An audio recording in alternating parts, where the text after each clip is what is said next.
So here, through the magic of editing, we have all of our questions added. A few things about this pool canvas page.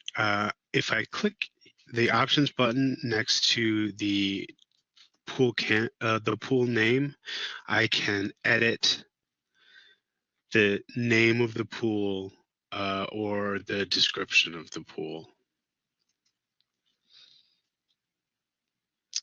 And also, as I had mentioned, you by default only see a brief preview of the question text.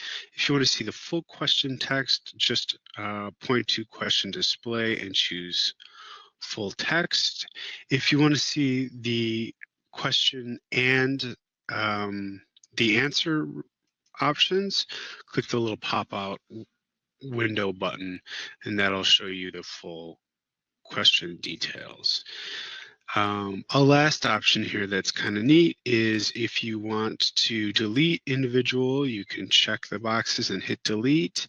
If you want to set a point value, a default point value for questions, check the boxes and then put in a point value here and hit update. And that'll apply that point value to all the questions. It's not important to have a point value on questions in a pool when we're going to be pulling those questions in at random, though. You'll see that when we create the test, that works a little differently. So now I've got our pool all set up. We will go back out to the pools page. Just one item here. If you want to edit any of these pools, just click the options button next to the pool and choose edit, and that'll get you back to the pool canvas page. Now let's create the test. Back at the test surveys and pools page, we'll click test and then build test.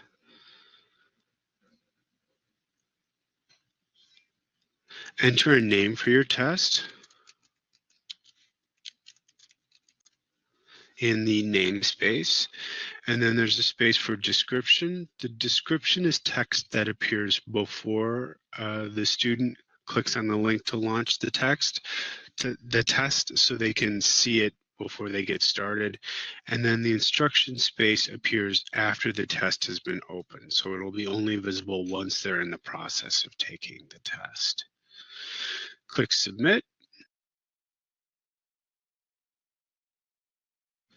And now you see this page looks a lot like the pool canvas page. I could add individual questions to the test, which is helpful for if you have a test where you're pulling in questions randomly, but you want to make sure every student gets these 5 questions. You can use create a question here and add those 5 questions individually, either before you add in your pools or as you're adding in your pools. You also have a question settings space, which is the same settings as we saw in our pool. Now, to add a random block of questions, what we want to do is point to reuse question. And then you see we have 3 options here. We can create a set of questions, which would be a fixed number of questions from a pool that would go onto this test, or an individual question with find questions. But we're going to do random block. So here we select which pool we want to pull from, and then which type of question we want to pull. Our pools just have multiple choice questions. We'll say all pool questions here because that's handy, but it is possible to have a pool that has multiple choice questions and then true false questions, and then reach into this pool and pull 5 of the multiple choice questions, and then reach into this pool again later and pull 5 of the true false questions. Again, for this, we're just going to do all pool questions and then click submit. You see this adds a random block of questions to our test page. And now I want to change the number of questions. I want 10 questions from this pool, so I'll just change questions to display in the block to 10. Click Submit. And now the default point value here is 10, and I don't want 10. I want 1 point per question for this pool, so I'll say update points 1. And now you see the total points here is 10, and the total questions is 10. And I can just, to create another block, I just click Create Random Block. And here I'll pull from my next block.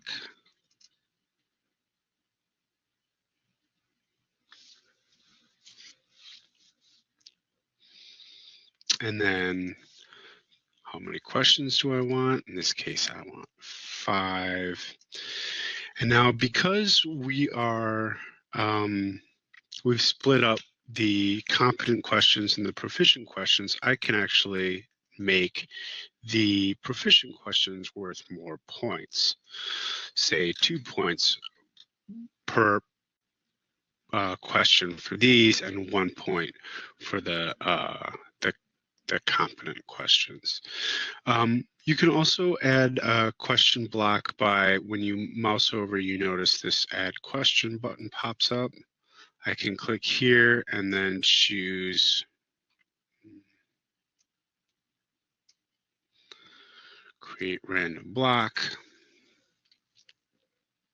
and then delve into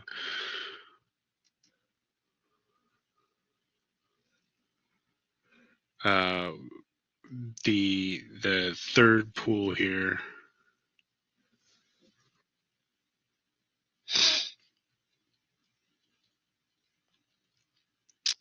And again, we'll do 10 and 1 and so on. So now, again, through the magic of editing, I've got all of my pools added. You see I've got a total 45 questions, 60 points for this test. One of the things to note about this question setup as it stands right now is that the questions are going to be clumped together on the test. All of the module 1 objective 1 competent questions are going to be clustered together, all 10 of those, and then there's going to be a cluster of 5 more difficult objective 1 questions, and then a cluster of objective 2 competent questions, and so on. That's something that we'll actually be able to shuffle up when we post the test, and we'll look at how to do that in the next video on publishing your tests. I hope you found this video informative.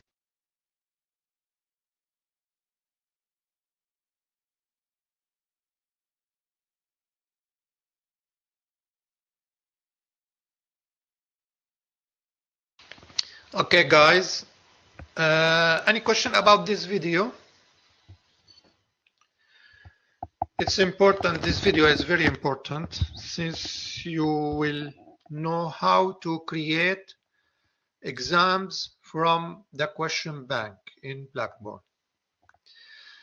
And in this way, as you can see from this short video, you can create several copy of exams. It means that each student will get his own exam.